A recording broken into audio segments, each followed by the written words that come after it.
Hello everyone, welcome back to our channel, welcome back to Bengali sports blog. Bengali sports ব্লগের নতুন একটা ভিডিওতে তোমাদের সকলকে ওয়েলকাম। আজকে ইন্ডিয়া ভার্সেস মরিশিয়াস ম্যাচ রয়েছে, ইন্টারকন্টিনেন্টাল কাপ শুরু হচ্ছে আজকে। ইন্ডিয়ার প্রথম ম্যাচ এগেইনস্ট মরিশিয়াস। আমরা সকলে জানি আজকে সন্ধ্যে 7:30 থেকে হায়দ্রাবাদে কিক অফ হতে চলেছে। This is the first match of Manolo Marquez. আজকে আমরা এই ম্যাচটাকে নিয়ে আলোচনা করবো, এই ম্যাচটার প্রিভিউ করার চেষ্টা করব যে ইন্ডিয়া কোন জায়গায় রয়েছে, তাদের অপোনেন্ট মরিশিয়াস কোন জায়গায় রয়েছে, এবং এই ম্যাচটা থেকে ইন্ডিয়া কি কি পজিটিভ কি করতে পারে মানালো মার্কেস, সবকিছুই হবে। অ্যাট ফার্স্ট তোমরা যদি চ্যানেলে নতুন আর do subscribe Bengali sports blog. যদি চ্যানেলকে অলরেডি সাবস্ক্রাইব করে থাকো তাহলে বন্ধু বান্ধব সবার সাথে শেয়ার করো।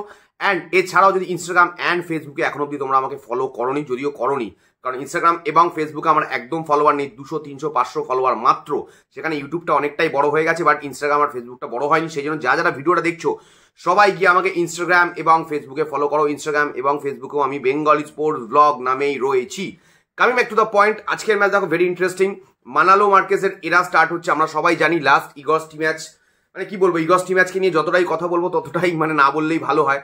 বাট তাও কুয়েত অ্যান্ড কাতার ম্যাচের বাজে পারফরমেন্সের পরে ইগস্টি ম্যাচকে স্যাক করা হয়েছে ডেফিনেটলি, যেটা good thing for Indian football. And Manolo মার্কেসকে নিয়ে অনেক বিতর্ক শুরু হয়েছিল প্রথম দিকে, because Manolo Marquez as a national team coach and as a FC Goa coach দুটো একসাথে কন্টিনিউ করছে। এনিওয়ে, আজকে প্রথম ম্যাচ যে টিমটার সাথে আজকে ম্যাচ, তাদের world ranking, FIFA world ranking এই মুহূর্তে 179, মরিশিয়াস।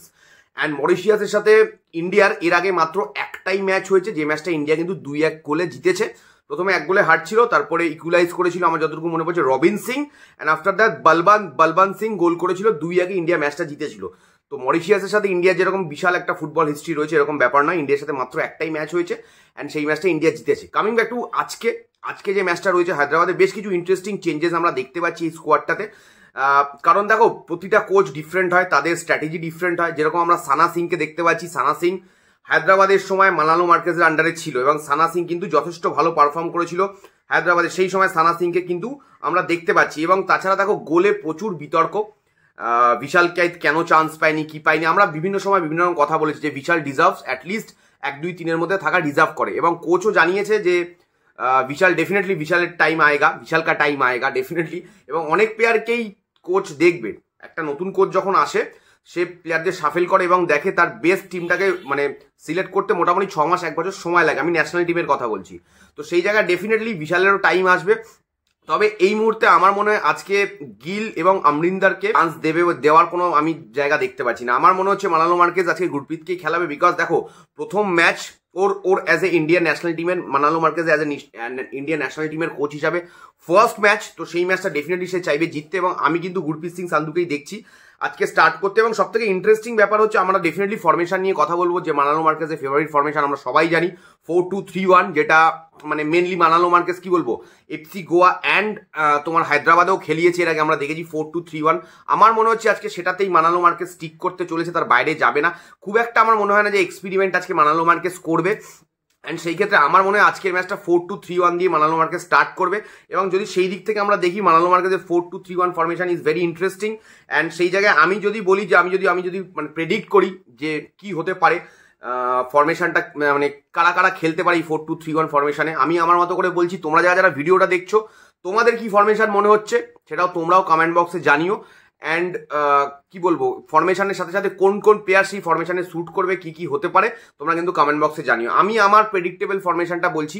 আমি যেটা দেখতে পাচ্ছি লেফট ব্যাক পজিশনে, যেটা আমার মনে হচ্ছে জয় গুপ্তাকে প্রেফার করবে। আমার মনে হয় জয় গুপ্তা, রাইট ব্যাকে নিখিল পূজারি, সেন্টার ব্যাক পজিশনে আনোয়ার আলী অ্যান্ড রাহুল বেকে এবার রোলে দেখি। তো দেন আমার মনে হয় জিকসান সিং অ্যান্ড আপুইয়াকে ইউজ করবে। 4-2 চলে এলাম আমরা। এবং 3-1 সামনে মনে হচ্ছে আমার সাহাল আব্দুল সামাদ, অনিরুদ্ধ থাপা, ডেফিনেটলি সাহাল আব্দুল সামাদ, অনিরুদ্ধ থাপাকে আমরা দেখতে পাবো। অ্যান্ড তার সাথে সাথে আমার মনে হচ্ছে চাংতে, এই 3 জন থাকবে। এবং সবার আগে মানে সামনে, যেটা কোচের সব থেকে বড় চ্যালেঞ্জ হবে, যে কোনো কোচ, এটা মানালো মার্কেস বলে শুধু নয়, ইন্ডিয়া টিমের সাথে যে কোচই আসতো তাদেরই চ্যালেঞ্জ হতো সুনীল ছেত্রীকে কে রিপ্লেস করবে।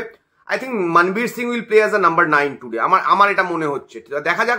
মানে মনবীর সিং এতদিন ইন্ডিয়ার হয়ে খেলেছে, উইংসে খেলেছে, রাইট উইং লেফট উইংও খেলেছে, মেনলি রাইট উইংয়ে খেলেছে মনবীর। তো সেই ক্ষেত্রে আমার মনে হয় আজকে নাম্বার 9 পজিশনটাতে মনবীর সিংকে আমরা দেখতে পাবো। অ্যান্ড সেই জায়গাতে এই যে স্কোয়াডটা আমি তোমাদেরকে বললাম 4-2-3-1 ফরমেশন, যেটা আমার মনে হচ্ছে আজকে মানালো মার্কেস স্টার্ট করতে চলেছে। তোমাদের কিরকম লাগলো টিমটা তোমরা কমেন্ট করো, বা তোমরা কিরকম ভাবছো টিমটাকে নিয়ে। তোমরা যদি অন্য কিছু ভেবে থাকো, কিছু চেঞ্জেস করতে চাও ফরমেশনে বলো বা প্লেয়ার সিলেকশনে বলো, সেটাও তোমরা বলতে পারো, কমেন্ট বক্সে এসে জানাতে পারো। এবং আমার মনে হচ্ছে ডেফিনেটলি আজকে একটা দারুণ ম্যাচ হবে এবং ইন্ডিয়া আশা করছি জিতবে। মানালো মার্কেজের এরাটা শুরু হবে ইন্ডিয়া জিতে, কারণ দেখো ইন্ডিয়ান ফুটবলে জেতাটা খুব জরুরি। এখন আমাদের র্যাঙ্কিং হচ্ছে 124, ইন্ডিয়ার র্যাঙ্কিং 124, মরিশিয়াসের র্যাঙ্কিং ইজ 179। বাট সেই জায়গাতে দাঁড়িয়ে র্যাঙ্কিংটা সবসময় ম্যাটার করে না, এটা আমরা বিভিন্ন ক্ষেত্রে দেখেছি। পারফরমেন্সটাই মেন। আজকের দিনে কি পারফরমেন্স করছে ইন্ডিয়া, আশা করছি আজকে ইন্ডিয়া ম্যাচটা জিতবে। সন্ধ্যে 7:30টাতে কিক অফ, এবং ম্যাচটা দেখাবে হচ্ছে তোমার জিও সিনেমাতে দেখাবে এবং স্পোর্টস 18-এ দেখাবে। আমি 7টা থেকে লাইভে চলে আসবো, তোমাদের সাথে ওয়াচ অ্যালং করবো ডেফিনেটলি, যেরকম ওয়াচ অ্যালং করে থাকি। আমরা একসাথেই খেলা দেখবো। চাক দে ইন্ডিয়া, জয় ইন্ডিয়া। আজকে ইন্ডিয়া জিতবে এটুকু আমরা আশা করছি। অ্যান্ড এখন অব্দি যদি সাবস্ক্রাইব না করে থাকো, do subscribe Bengali sports blog. দেখা হচ্ছে আজকে লাইভে 7টার সময়, সবাই জয়েন করছো। থ্যাংক ইউ সো মাচ, এখনের মতো টাটা।